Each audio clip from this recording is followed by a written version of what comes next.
Good stuff. But let's move on a little bit to our next segment called Burn It or Build It. Yeah. This is where we kind of separate some game-changing ideas and the ones that also need to go away. There's a lot of trends, I think, even on your LinkedIn feed.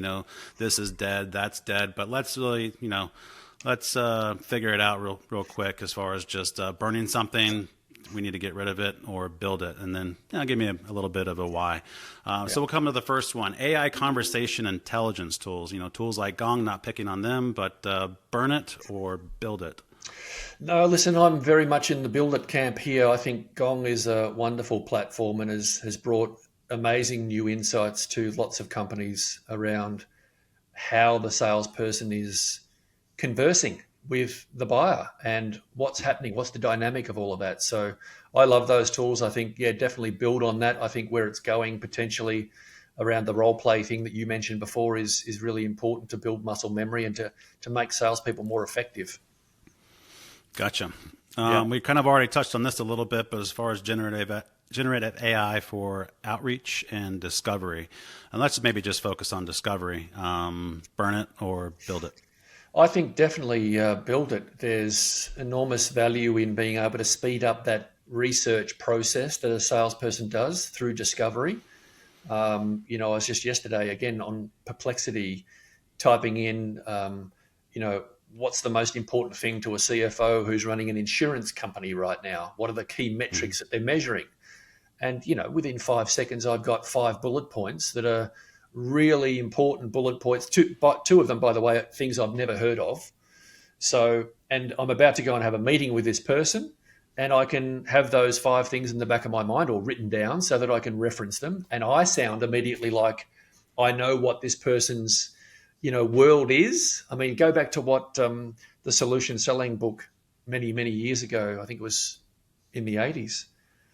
The 2 things that a buyer is looking for from a salesperson: empathy and authority. How do I very, very quickly these days establish that I understand you? You're my buyer. I understand you. I empathize. So I think, tools like Perplexity and all the other Gen AI tools that can quickly give me information is wonderful. So build it for sure. Build it. Got it. Sorry. On the other hand, quickly, the generative AI in the outreach. So anything that looks like scaled outreach, burn it quickly. I have no time for these email sequences that allow me to send, more and more emails and more connection requests or more and more in-mails to people. I think that's just impersonal, intrusive, and nobody likes it. So burn those things. Brent's got a great way of saying a lot of those tools allow me to do more and more of what matters less and less. Exactly. And yes, I'm very against those automated tools too. Refuse to use them. I've gotten previews of them, but I'm not a big fan. And every time I get a DM or an email that comes directly from something like that, it's just very frustrating because it takes more of my time to delete those and block them. We can see it immediately too, can't you? You can tell us. I don't know what it is, but you can tell straight away. Is this a hyper personalized email to me, or is this just a broadcast message from a bot? Exactly. Either way, I'm deleting it. Yeah. Which leads me to my next question, cold outbound. And I guess I'll break this up into 2 ways. Cold outbound emails. I'll try to be diplomatic, and I'll just say waste of time. I'm a CEO of a small company. I get bombarded with all the usual rubbish that we all get bombarded with. I don't respond to any of them. I just divert them straight into the other folder. So anything that looks like it's cold, anything that looks like it's not relevant, it's not personalized, deleted. The return on any of that stuff, Mark, is so low now. Why would you have a human doing that stuff? Right. Yeah. Exactly. The next cold one is going to be telephone. A lot of people, I guess these days, new generation, they don't even know what a telephone is. But there's still a camp that believes that cold calls, picking up the phone and dialing somebody, works. Burn it or build it. Yeah, burn it. I burned it 10 years ago. Haven't answered a cold call in 10 years. Haven't done a cold call in 10 years. I've been a pretty vocal opponent of cold anything, really.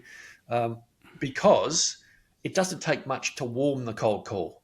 Do a little tiny bit of research. I call it the 2x2. Take 2 minutes, find out two things before you try and send any cold email or make a cold call. So warm the call up before you do it if you have to. But the modern generation, Gen Y, I've got teenage kids, Mark. They're not answering the phone. They're not responding to cold emails. Like it's if it's not completely dead, it's almost dead. Gotcha. Yes, I agree. Which kind of leads me to my next question, which is for this generation, which is personalized video prospecting. So I'm not going to send a cold call or a cold email, but I'm going to do a short Loom. Maybe it's 30 seconds, kind of doing the same thing, but it's short form video. Differentiates yourself as far as all these cold callers and cold emails. Burn it or build it. Oh, build it for sure. Love it. I do this myself. I use Vidyard. Any target prospect that is really interesting and within my ICP that might be showing intent, a little video introduction, a grabber, something that gets their attention, as you said, differentiates, pure gold. Nice. Love it. I agree. Build it. Let's do it. Yeah.